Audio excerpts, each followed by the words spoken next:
Hello everyone and welcome to my channel. My name is Pia and I am so very happy that you're joining me here today for a little chat about yarn and knitting. I have had just a touch of the post-knit-a-thon blues this week, but then I've been able to do quite a lot of comfort knitting and I guess all is good now. If you joined the knit-a-thon last weekend, you will know what I am wearing. I am wearing my cat number 4, which is the vest that I was working on during the knit-a-thon. Before we even started the knit-a-thon, I had the pattern written up and I had knit a sample. And I'm not sure that I have shown this one on the channel. I think maybe I only showed it on photos, and I mean, it's black. It's almost impossible to show this on photos, but it does look like it is coming through okay in this light. I knit this one to be a tight-fitting top. As you can see, it's smaller. It's quite a lot smaller than the one that I'm wearing. I started out some years ago when I first knit a vest very similar to this. I knit it in a size that gave me 0 ease around the bust. If you choose 0 ease for a sleeveless top, you will get quite a lot of ease because you don't have the sleeves to like hold the thing together. So I decided to go down in size, give myself almost 12 centimeters of negative ease to get this close-fitting little top that I can wear either over a fitted shirt or just on its own, under a cardigan or under a jacket, light jacket. I knit it in some drops air, so it is buttery soft and very light and easy to wear. But the one that I made for the knit-a-thon, I went up to get 10 centimeters of positive ease. And I am loving that one too. It is exactly how I imagined it to be. Huge, chunky, cozy vest with all the textured stitches and the cables. And to me, this just screams fall. I want to build a fire and curl up in front of it when I put this one on. It is so adoringly cozy, and I have been wearing it more or less non-stop since we got back to Denmark. I did finish it while we were still in Dubai, but I decided as I was knitting, I'm not gonna try to block the thing while we're away. Blocking your knits in a hotel room is, for me, it has never been a good option. I've tried more than once, but it just never really worked.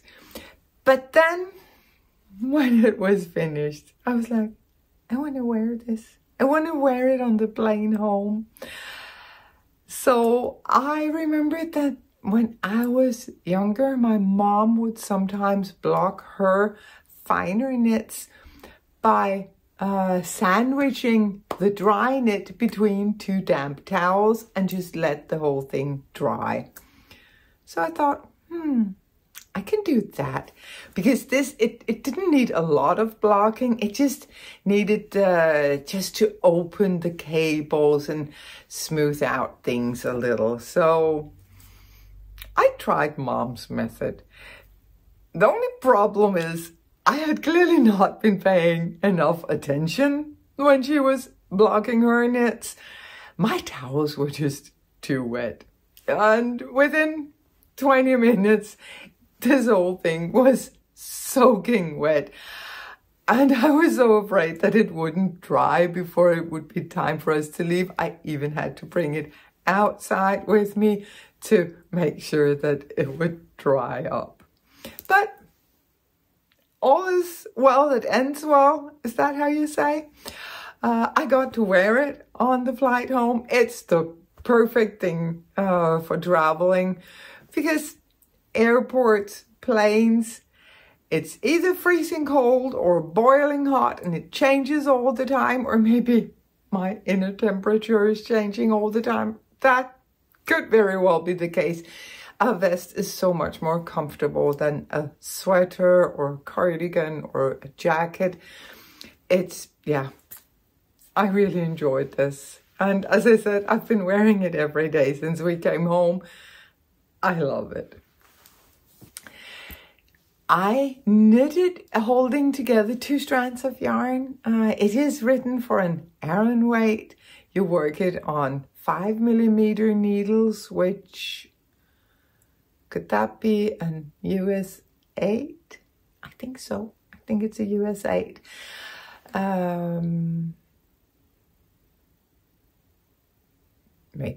Maybe not. Now my mind is drifting, but 5mm. So a rather heavy needle without it being chunky to the point where you're hurting your hands and your arms when you're knitting on it. But I held together 1 strand of Knit Picks Wool of the Andes worsted in the colorway Dove Heather, holding it together with some magpie fibers, their feather base, it's their mohair base, in the colorway Smoke and Mirrors. And that created this beautiful fabric. I'm just gonna come all up in your face. Isn't it just wonderful? I think it's so pretty and so interesting to look at. I really love the colors in this vest. I think it complements all the texture and the cables so very well, and it's just beautiful. So very, very happy with this. My testers are done. They have some beautiful vests. So the plan is to release the pattern on Friday. I will be traveling Thursday, so Friday I'm ready to publish the pattern. Is that the 20th of October? I think it is. I will, of course, announce it on my Instagram. And if you have already bought the pattern with the Knit-a-thon discount, you will receive an email from Ravelry telling you that there's an update to your pattern, and you will get full access to it. So yeah, a lot of talk about the cat number 4. Now I have done vests for 2 knit-a-thons. Maybe I should try to come up with something new for next time. I just love vests.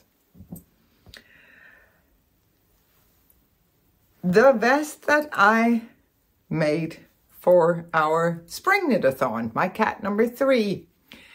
I was wearing it, do you remember? I was wearing it for the knit-a-thon. But what I found out was that the yarn that I had knitted in was the kind of yarn that when you use it pulls up, so it gets really wide and really short. A blow yarn like this one is knit in will do the same to you. So you have to take that into account as you're knitting. I hadn't done that because I did not know this yarn. Actually, I thought it was a cotton yarn. It was something that I picked up in Milan just before the whole hospital dreary thing. I didn't know this yarn. I've never worked with it before. It is full of dog hair. Someone is shedding their summer coat, preparing for winter. I apologize. But yeah, I'd never worked with it before, so I thought it would just do what a regular cotton yarn usually does, It did not. It did as I was wearing it, and you probably noticed I wasn't wearing it for too long during the knit-a-thon because it was just pulling up, up, up and becoming really wide and really short. So I ripped back up to, yeah, almost where I joined the body and the round. And I am now knitting it again with a lot of decreases on the sides, and then I am knitting it much longer than it was before. So it's always nice when you get to enjoy your yarn more than once.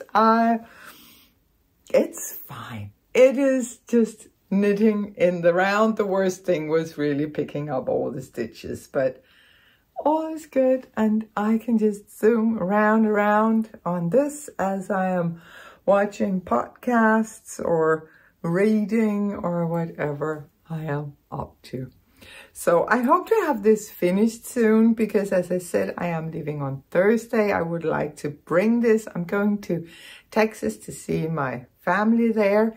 And I'm thinking that this top would be absolutely wonderful over there. Wearing it on its own on the warmer days, or layered under a jacket or a cardigan on the slightly colder days that I really hope that we will have over there. So yeah, this is, just in case that you didn't watch the knit-a-thon, this is my cat number 3, but I did make some modifications to it. The original cat number 3 is open. You knit the front and the back separately all the way down, and then you close it with either some buttons or some ties. I decided on this one to join it in the round under the arms, so that I got a t-shirt tank top really, rather than a vest. Of course you could still use it as a vest, but I also went down a size, giving myself 10 centimeters, again, negative ease, to get a relatively close-fitting top. It is difficult, and I have said that over and over again here on this channel. It is so difficult to choose the size of a sleeveless top or a vest, because when you don't have the sleeves, a zero ease will still look kind of big on you.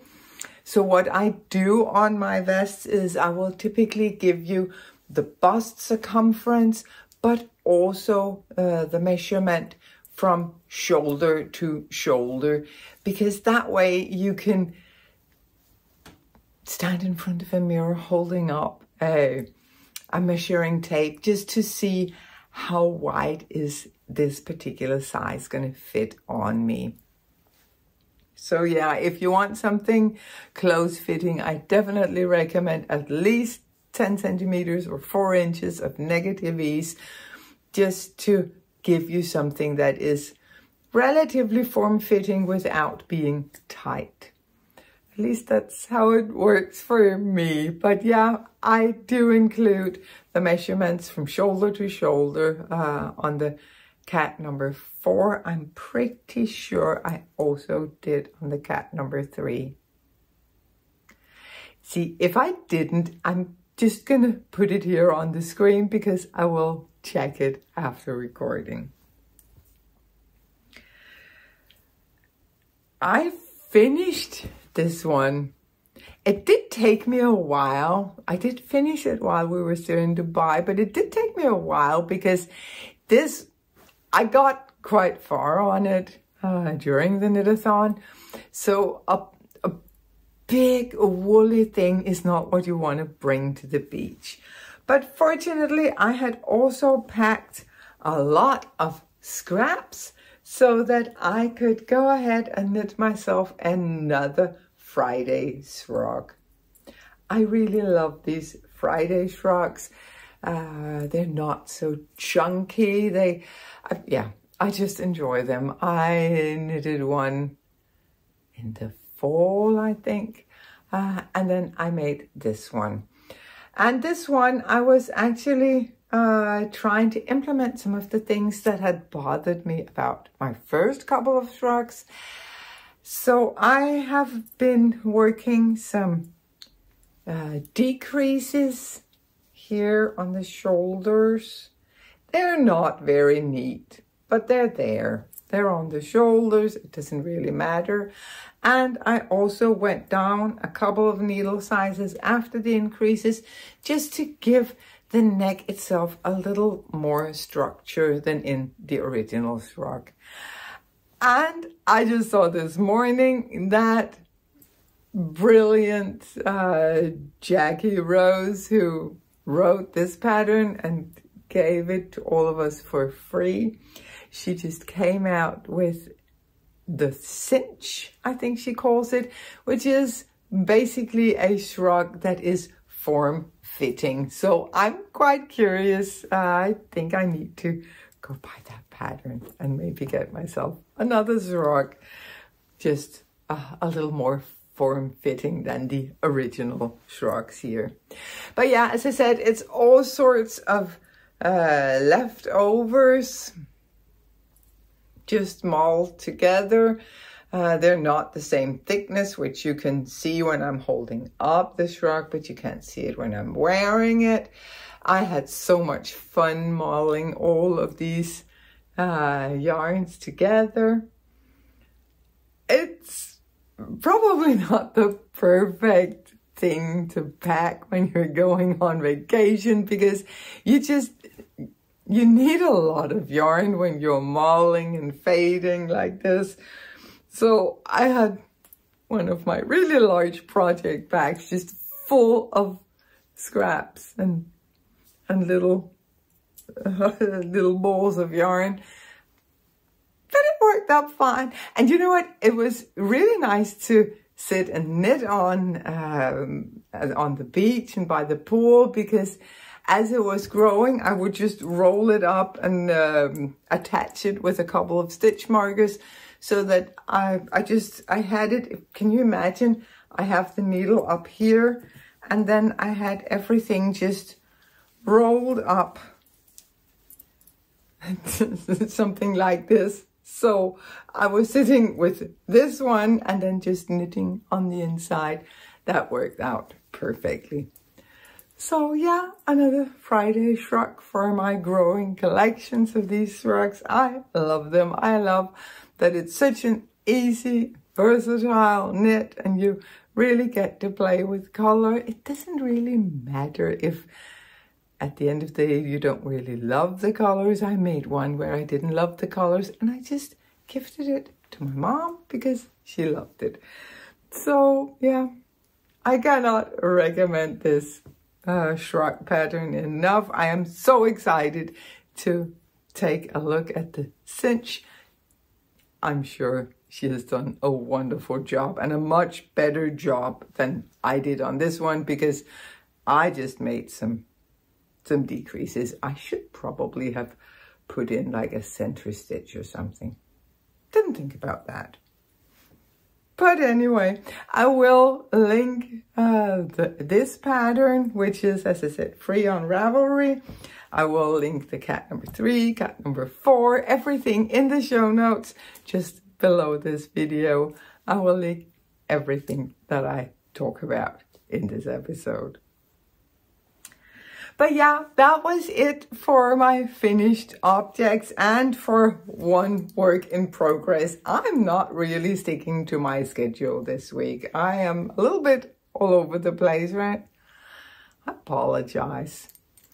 I've had some sleepless nights, or I don't even know that you can call them sleepless nights when it's because you set an alarm. Anyway, I have also been knitting on my striped socks. I finished one sock a while ago, and now I only need to put in the heel on the second sock. So we're getting there. We are getting there. I am never gonna make helical socks again.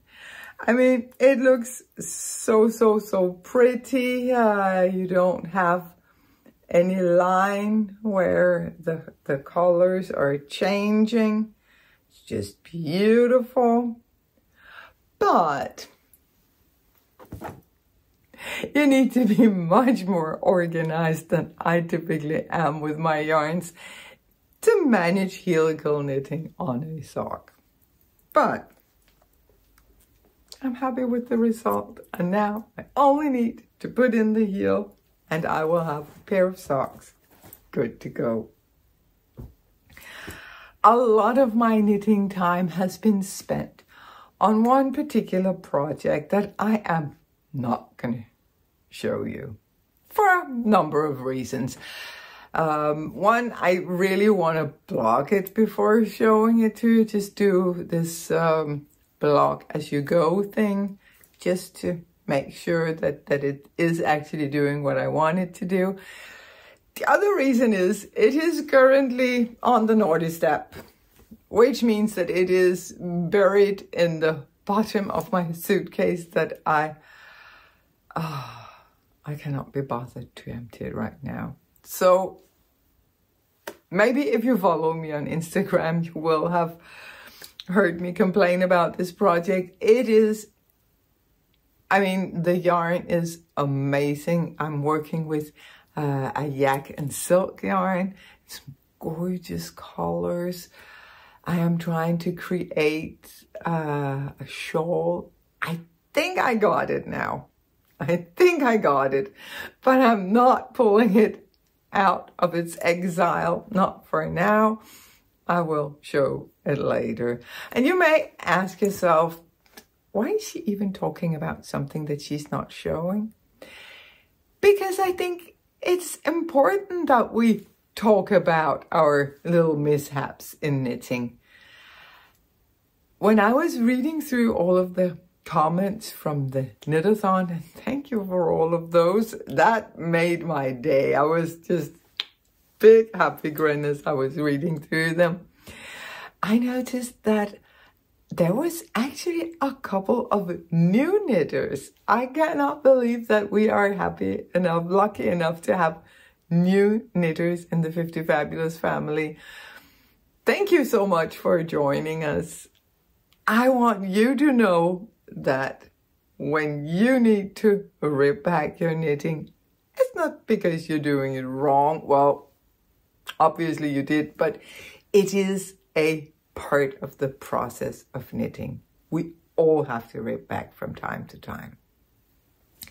Peter and I was having an interesting conversation sitting by the pool one day, and he asked me, so what would you say would be the most important features that you can have, like personal traits that makes you a good knitter?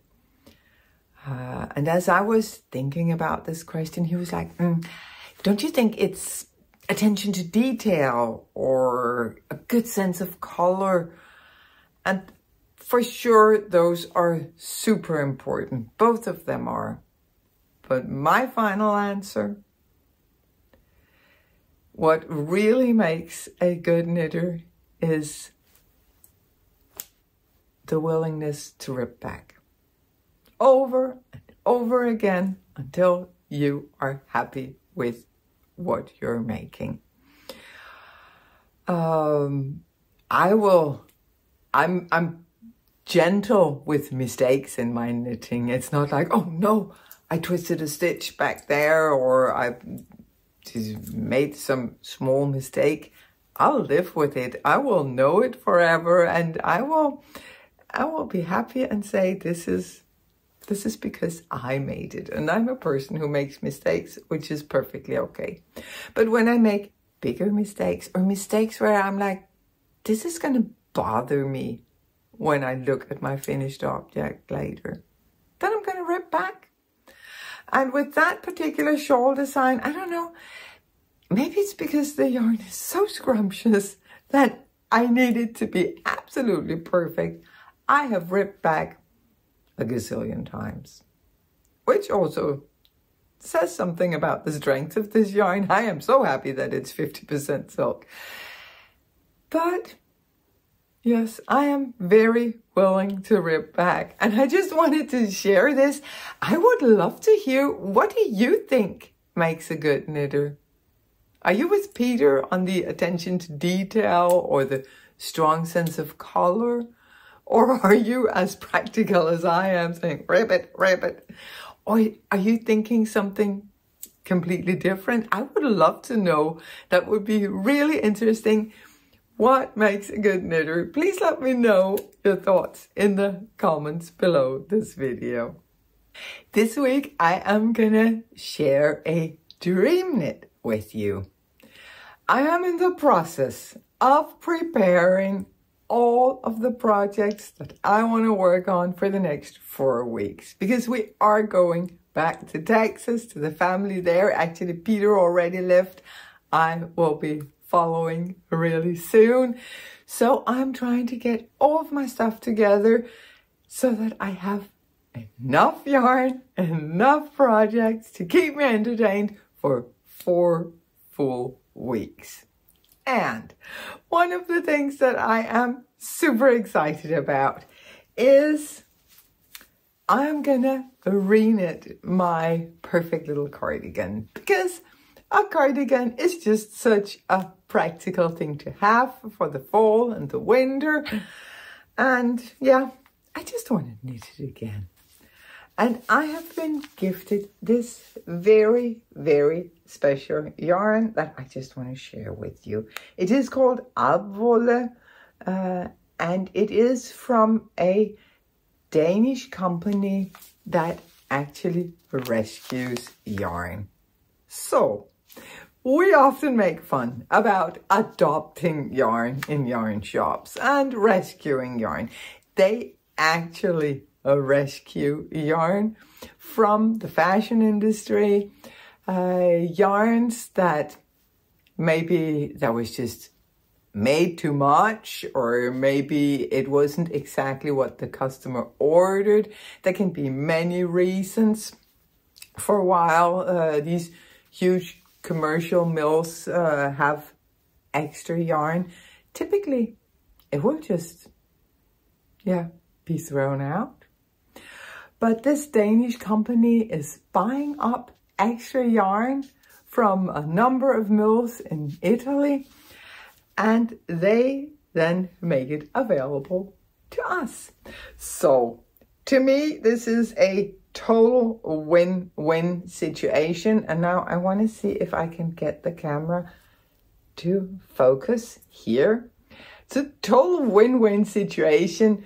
We get to do something good to our planet, while at the same time getting the most amazing yarn at a very, very good price. They are called Garnspezialisten, the yarn specialist. I will link their store in the description box below. They do ship worldwide. The thing is, you never know what they have in stock, because it is leftovers. So when you see something that you like in there, you better get it right away. I have been knitting with the yarns before. Actually, the pillow that Miss is currently sleeping on is knit with some of their yarns.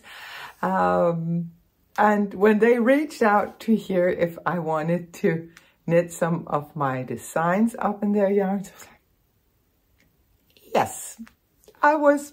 It did not take any convincing at all. I was so happy. And I chose this Alpwolle, which is 100% natural wool. It is a DK weight, and it is just for this is clearly not a merino. It is a mixed wool, but it is quite soft for being a rustic yarn. I would wear it next to skin, no problem. And it has this like, is it okay to call it spongy? It's like it has a lot of memory, even in the skein. So I am sure that it will hold up beautifully as I knit it. Actually, touching it, it reminds me a little bit of Cormo. It has the same like super soft, but also springy, bouncy thing that the Cormo has. So yes, a shout out to Garnspecialisten for their, I think it's amazing. Getting to rescue yarn, feeling good about yourself, and getting a lot of new, soft, lovely yarn. So I will be winding this up. I just wanted to show it to you first. I will be winding this up and I will be knitting my perfect little cardigan. It's the one that looks like this. I have it in a yak, but I really think that it will be beautiful in this yarn too. And I mean, a gray cardigan, I cannot think of any occasion where I wouldn't wear a well-fitting gray cardigan. So that is definitely one of my projects. And the shawl from the Naughty Step is obviously another. I have a lot of things packed.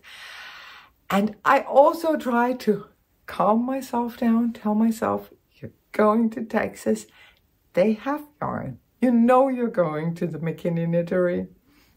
You will get your greedy little fingers on lots of yarn should you run out.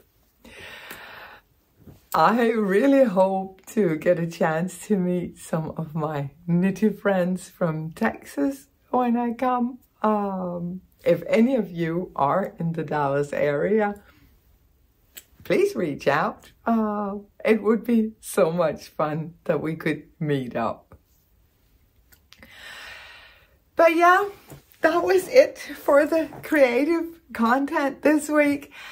I actually think I already told you a lot about what has been going on in my life in general. We did spend another week in Dubai after the knit-a-thon. It was Peter's birthday on Friday. And I had been clearly not paying attention to the going-ons in Dubai. I thought that there was still Friday brunch, which was an institution that every Friday people would be off work. Their weekend was Friday and Saturday. And there would be these huge brunches on, multiple hotels all over the city. So I thought, that is so convenient. I don't have to worry about the thing. I will just take him to Friday brunch. They changed their weekends to Saturday and Sunday to accommodate trade with the rest of the world. So it's now Saturday brunch, which is, I mean, we had a great time. We did go to a Saturday brunch at Alcázar, which I can really recommend if you're ever there. It is just, it's a thing. But I still had to figure out what to do with him on Friday. But he was being really low maintenance. I am so proud of him. I wish I could be as relaxed with my birthdays, which I rarely am. But anyway, we just had a wonderful, relaxing day. And yeah, when we planned the trip to Dubai, obviously Peter had to go do some work, but we also planned to really do the whole touristy thing. It's been years since we've done that. So we were like, no, we want to go revisit some of our favorite spots, like the cute little breakfast tent on the beach and biking through the marina. And yeah, there is just going to the souk to find, especially the textile souk. It's wonderful. You can get like all sorts of buttons and little trimmings and yeah, all of those things we wanted to do. We got to do none of them. we were just hanging out on the beach or at the pool, relaxing. It was unseasonably warm this year, so there's that excuse. In the evenings, we would then go for a walk along the beach, or find a nice restaurant and just sit there and hang out. And yeah, it was super chill and super relaxing, and clearly just what we needed. Now we are back in Denmark, and it is wonderfully gray and autumn-like outside. I love it. Peter has already left for Texas. I am leaving the day after tomorrow. So I am not sure. I mean, there was no podcast from me last Saturday. I'm not sure that there's going to be one on the coming Saturday, but I will pop in as often as I can. I am really excited to be going back to Texas. So yeah, I will keep you updated, and I hope that I get to meet some of you. I hope that you will tell me in the comments what makes a good knitter. I hope that you will be happy, be safe. Until we meet again, keep knitting.